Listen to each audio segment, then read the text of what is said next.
Hey guys, welcome to the next installment of the Beginner Photographer's Guide. This is the series where I put out a bunch of free videos on the internet, sharing and distilling my insights and knowledge I've gained over 4 years of photography with the information and format I wish I received when I first started in photography. Now for today's subject, you decided you actually want to start photography for real. So in this case, you actually want to go out and buy a camera. But with so many options in the market, how do you know which one's the right one? Well, you came to the perfect video and I'll help clear out all the BS to help you make the right decision. First thing you keep in mind before you actually go out and purchase a camera is your future plans. Like, even though this is a photography guide, don't be limited just to photography. If you want to go pick up videography, ask the camera retailer or the owner whether they actually think the camera is suitable for video. Now, if we're now back to photography terms, think about what actually drew you into starting photography. Was it a certain genre, such as street photography, landscape, or portraits? Keep this in mind as your camera will be dictated by what type of photography you want to do, as there are some that are favorable for some genres of photography than others. Now, for the important bit, in my own humble opinion, that's your budget. You can only get the camera you can afford, but photography shouldn't be a thing where you need to overextend yourself to get a better camera. As for one, a better camera does not make you a better photographer.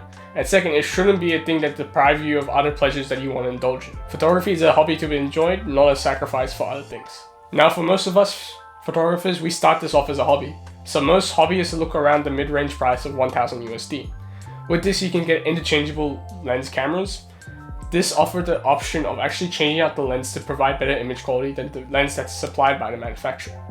With this budget, you can also get fixed lens cameras. This implies the lens is fixed and only has one non-removable lens. Re-emphasizing the point that having a better camera does not make you a better photographer. A better photographer is one that can make a phone, a pocket camera, and a professional DSLR look professional and great at any setting at any time. Now, I personally believe every beginner should start with an affordable camera, so I highly suggest looking towards a second-hand market or a refurbished market. Now, the second-hand market, I can see deals for cameras 20 to 50% less than from the retailers. And refurbished programs, you can discuss with your retailers, where they actually bring in return products and fix them up to their own high standard quality to provide onto you for a cheaper price. If you're looking to buy in the second-hand market, you want to consider the shutter count of the camera. The shutter count is what an odometer is for a car. The odometer gives you an idea of how much the camera has been used and how much life the camera has left. Most manufacturers rate the shutter count for the cameras between 200,000 to 500,000 shots. This doesn't mean when you take the 500,000 first shot, the camera's going to collapse and you can't take any photos. So always ask the owner to provide the shutter count for the camera. And usually, if you want a lower shutter count, you have to pay a higher price. Now, here's the technical aspects that a photographer should know before making a purchase. Every camera has a sensor. Now, each sensor has a different size. This dictates the surface area the light can enter, and usually the larger the surface area, the better image quality. Now, we measure sensor size of a standard sensor size called full frame. Now, usually we have sensor sizes that go smaller, but there are some that go bigger, but they're not for beginners, they're for professionals. So, the first one we have is called APS-C. APS-C is 1.5 times smaller than full frame. Next, we have Micro Four Thirds. This is 2.5 times smaller. I'll put the number up here. And then you have 1 inch, which is 3.5 times smaller. I'll put the proper numbers if I messed up saying it, but the benefit that comes with smaller sensor sizes is that they are physically smaller, that you don't have to lug around a heavy camera with you. Another technical factor to keep in mind is the megapixels of the camera. Megapixels are basically the resolution of the camera. The higher, the more resolution you got. Now, high megapixel cameras offer the option to crop in without losing much detail. As well as if you're going to print in larger sizes, this actually benefits, but this is not necessary for smaller megapixel cameras, as there's AI software to help upscale the image for larger prints, so don't worry about that. Next to keep in mind with high megapixel cameras is that they have more resolution, that means they have higher files. I've seen full frame high megapixel cameras have 80 megabytes for one photo.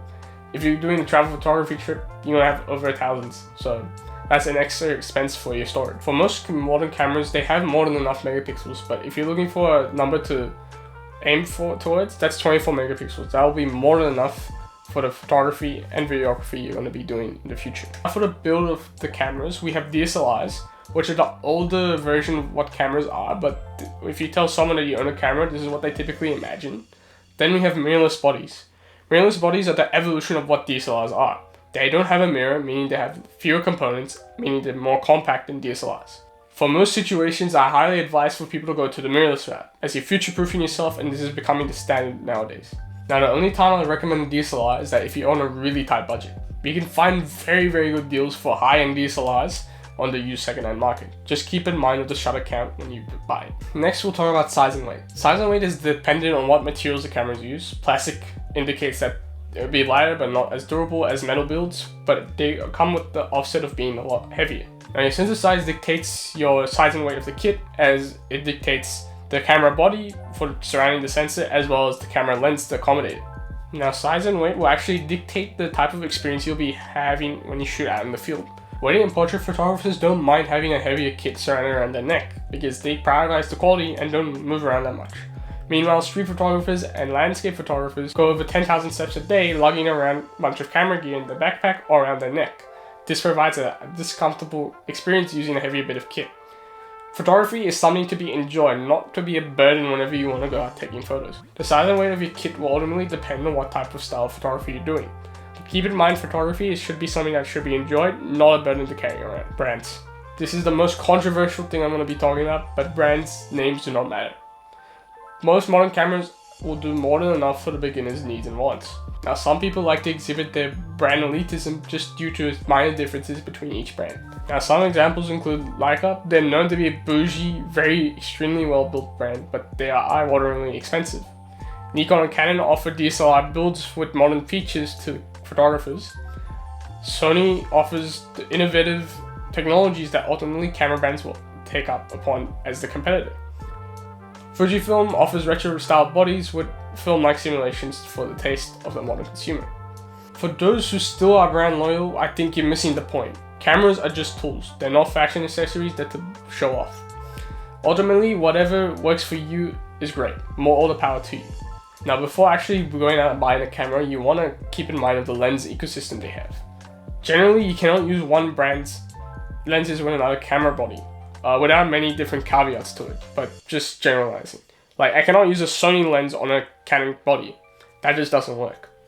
So before you actually go out putting your hard-earned cash into a camera brand, keep in mind of the lens lineup they have and see if you're comfortable using it for the next couple of years, as we tend to upgrade our cameras less than what people do with their phones or with their laptops. Now, that's a lot, but to surmise, you want to think about what you actually want to take photos and videos of. Next, you want to talk about your budget. Are you going to go under 1000 USD or do you want to go all out at 2500 USD? And your budget actually dictates the sensor size you choose. Full frame is the standard, then we have APS-C, 4 micro four thirds, and 1-inch sensors. Smaller sensors usually come with a smaller price tag compared to full frame cameras, but you are losing out on image quality. Now keep in mind, photographers who are more on the go prefer to have a lighter piece of kit on them, dictated by the sensor size. So if you are going to move around a lot, get a higher end, smaller sensor camera. Now, your sensor size will actually dictate the size and weight of your kit. Always make an informed decision for what type of photography you're doing, as photography should not be a burden but an enjoyable experience to add on to an experience of going out.